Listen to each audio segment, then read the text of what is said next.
I would rather get it in with ace king than king queen. To me, it's essentially the same. If you have ace king, there are 12 combos that you're now beating of king queen. If you have king queen, there is 0 combos of king queen that you're beating. Right. That's 12. You're That's right. huge. It's definitely. I mean, that's like a of quarter course, of you his would rather have to. like You would rather have ace king there. Yeah, I'm just saying. But I'm just saying he could have folded king queen. Again, I think he's good enough to fold there. The king tens, the king nines, the draws are enough for me. It would be different if we saw. And why are you flipping against draws? You're not flipping against the naked flush draw. Oh no, I'm saying combo draws. Right, but it's not all he had. What if he just had the naked flush draw? If we saw David 3-bet like one pair hands or low bad draws a bunch of times, it's different. But he didn't. He never did it before. He's never done that. He's never check raise with air or check raise with a weak hand. He's never done that. As we saw with the deuces, there's a first time for everything. But all of a sudden he puts in half his stack. Yeah. There's a difference between putting in half your stack and putting in 10% of your stack. You put in half your stack, it's the same as shoving. And he obviously, but you're actually stronger, right? So he's really strong. His hand is literally, his hand is... He 3-bet and showed nines. Right? But that's different from putting in half your stack on a check raise. Hold on. Nines is a good hand. Let me finish. So you can kind of take jacks out of his range already, I think. No, I mean, right? Not necessarily. Because he flatted there, I think you can take jacks out. He flatted ace queen suited. That's the same as jacks. It's not that. It's pretty much the same thing. I mean, but he tanked for 2 minutes before he flatted.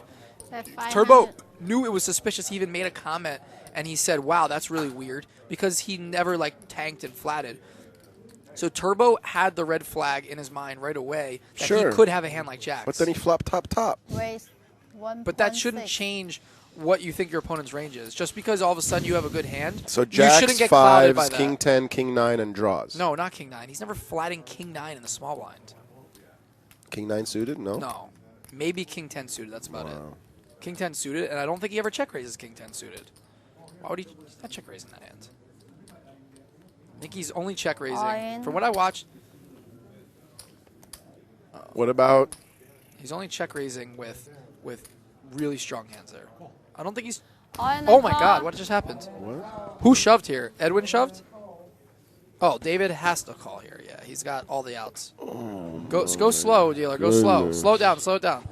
He has a ton of outs here. This is a flip with one card. And he bricks. Edwin! And that's it. Edwin wins! Pair of tens! Edwin! Edwin with the win.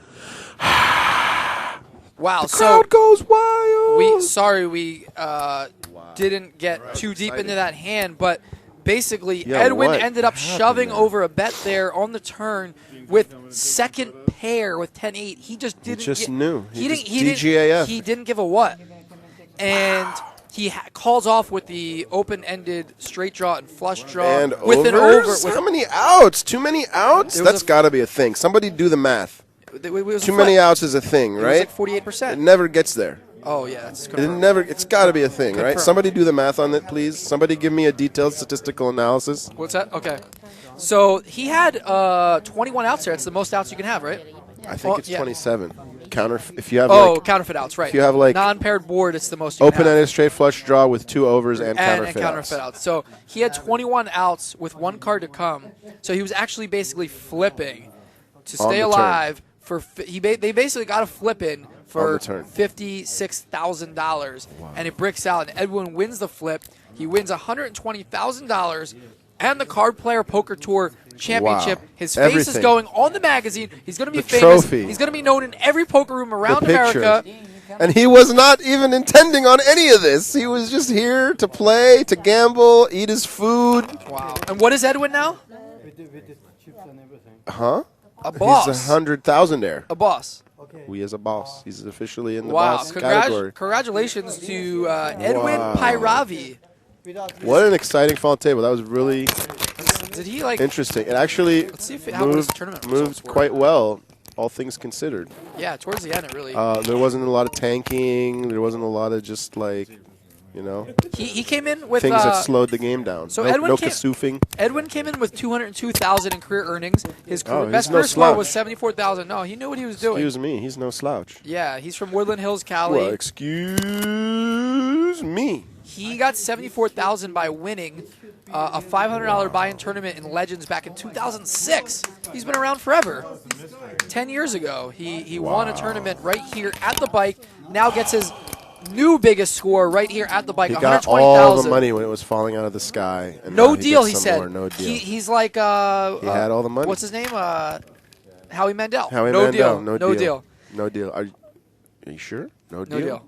No deal. Final answer.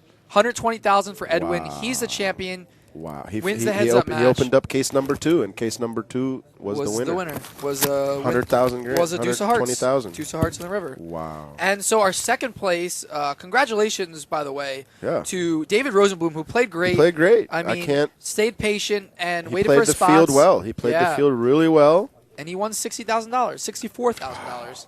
So congratulations to both of them. A great result.